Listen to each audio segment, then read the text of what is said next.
Right, the SE1 is just started now, and just very slowly just turning over the workshop at the moment.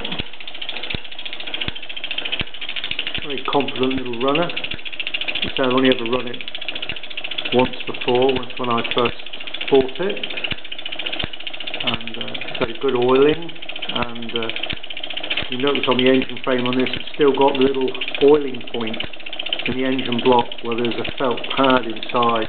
That disappeared also when the engine became an SE1A. Shame really, this is a useful little specification on the engine. It retained it on the SE3 but obviously not on the SE1. It's gurgling a little bit at the moment, so there's probably a little bit of priming going on. But the job's being done, and you see it's turning over the line shaft setup without any problems. Those two contract gears join the two separate line shafts together. The big sprocket on there, they do get used in two halves. There's another half of it as well, which you can put ball bearings in between, which acts as a nice sort of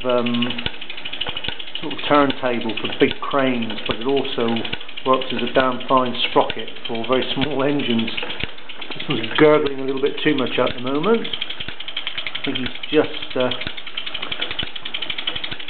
choking a little bit. I'll just use a bit of soft tissue in the funnel to pull out some of the water. Let some of that. So it hasn't stalled, so it should be okay.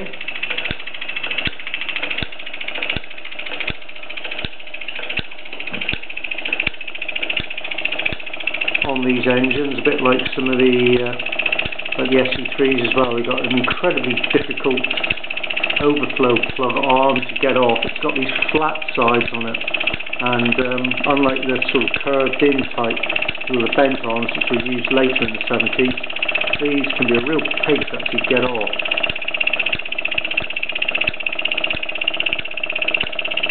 You can see that curious hammered green paint effect on there. If you compare it to the minty green that you can see on these, if it's used for lighting on them, you can see it's a very curious colour. I don't dislike it actually in some respects.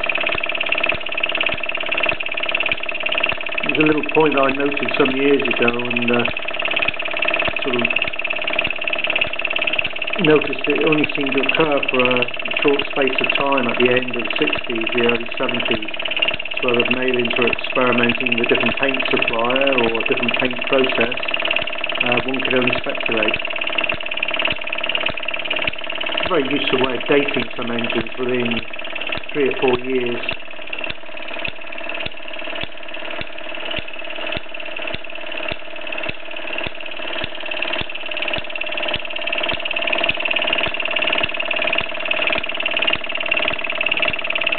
They're very useful these for getting a little bit of extra lubrication in there when the engine's labouring.